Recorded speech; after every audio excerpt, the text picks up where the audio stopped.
Assalamu alaikum. Today we are going to discuss register of directors and other officers. ठीक है, हमने directors की एक सीरीज़ पढ़ी, चीफ एग्जीक्यूटिव की, चेयरमैन की, ऑफिसर्स की। ठीक है, company secretary, share registrar.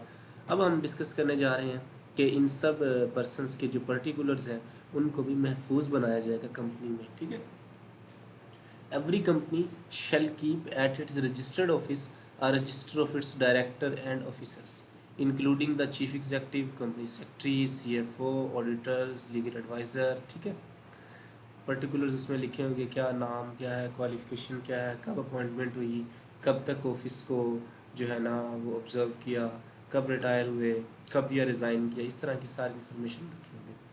Every person referred to in subsection 1 shall within a period of 10 days of his appointment or any change as the case may be furnished to the company particulars। ठीक है, every company shall within a period of 15 days from the date of appointment or any change in any of their particular file with the registrar or return in the specified form।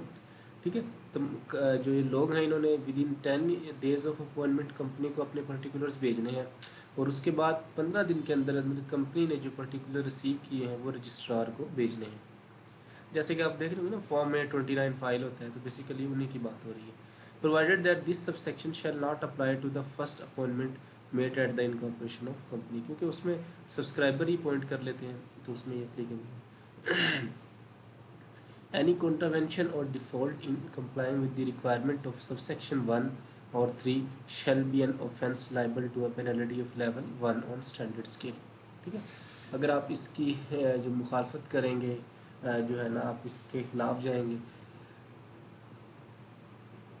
Provisions को जो है comply नहीं करेंगे, तो आप पे level 1 की penalty लग सकती है।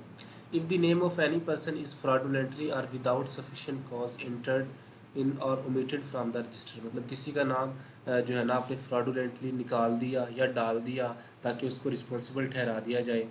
ठीक है, तो ऐसा पर्सन कोर्ट में अप्लाई करके रेक्टिफिकेशन भी करवा सकता है। द कोर्ट में आइदर रिफ्यूज़ द एप्लीकेशन, वो रिफ्यूज़ कर सकता है, या उसे लगे कि रेक्टिफिकेशन कर देनी चाहिए, तो कोर्ट रेक्टिफिकेशन के लिए भी ऑर्डर पास कर सकता है। ठीक है, where the court has passed an order under subsection 6 that prima facie entry in or omission from the registrar of director the name or other particular of any person was made fraudulently or without sufficient cause, the court may send a reference for adjudication of offence। ठीक है, मतलब court को अगर लगे कि इसका नाम fraudulently आ गया, ठीक है, विदाउट सफिशेंट कोज है, तो कोर्ट इसमें अपना रेफरेंस भी दे सकता है। ठीक है, मतलब ऑर्डर कर सकता है कि भाई इसके नाम को निकाल दें।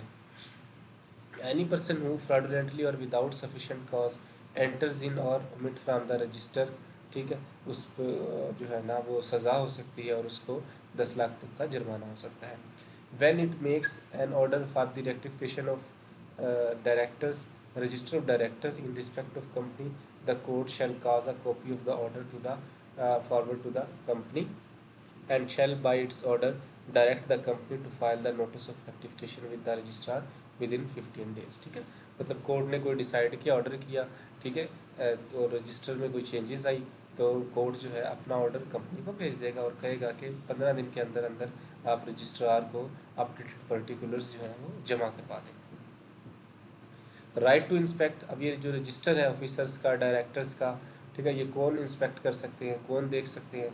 The register kept under section 197 shall be open to inspection of any member of the company and any other person during business hours, subject to such reasonable restriction as the company may impose by its article in general meeting, so that not less than 2 hours in each day are allowed। ठीक है, company की timing 9 to 5 है, तो 2 घंटे company nominate करेगी कि register को आके इंस्पेक्ट कर सकते हैं। Inspection by any member of the company shall be without charge and in case of any other person on payment of such fee as may be fixed by the company for such inspection. A person seeking to exercise the right conferred by this section must make a request to the company to that effect। ठीक है, एक बंदा है वो मतलब उसके rights हैं इन चीज़ों के, तो वो कंपनी को रिक्वेस्ट कर सकता है कि मुझे रजिस्टर जो है ना वो इंस्पेक्ट करवाया जाए। The request must contain the following information, वो अपना नाम लिखेगा, एड्रेस लिखेगा, ठीक है, फोलियो नंबर वगैरह, रजिस्टर्ड एड्रेस, जो भी इंफॉर्मेशन कंपनी ने रिक्वायर की होगी कि जब भी आपने इंस्पेक्शन करनी है हमें ये चीज़ें देनी है, तो वो देगा और इस तरह अप्लाई हो जाएगा। ठीक है, तो कंपनी उसको कह देगी ठीक है आप अपना फ्लार डेट पे आके रजिस्टर को इंस्पेक्ट कर लें, देख लें किस किस के नाम है।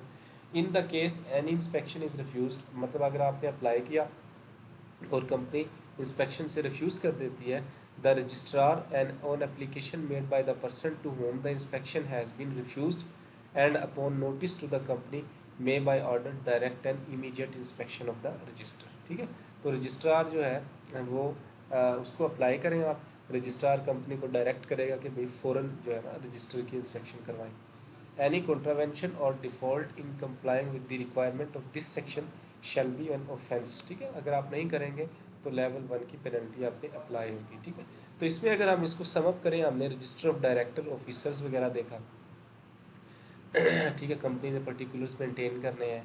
उसके बाद उसमें बड़ी इंपॉर्टेंट चीज़ थी कि अगर किसी बंदे का नाम फ्रॉडुलेंटली या तो रजिस्टर में डाल दिया जाए या रिमूव कर दिया जाए तो वो कोर्ट में अप्लाई कर सकता है, कोर्ट ऑर्डर पास कर सकता है। ठीक है, कोर्ट ऑर्डर कंपनी को फॉरवर्ड करेगा और कहेगा कि 15 दिन के अंदर अंदर अपडेटेड क्रीडेंशियल जमा करवाएं। ठीक है, इसी तरह अगर आप जो है ना मेंबर कंपनी के जो रजिस्टर है उसको इंस्पेक्ट कर सकते हैं।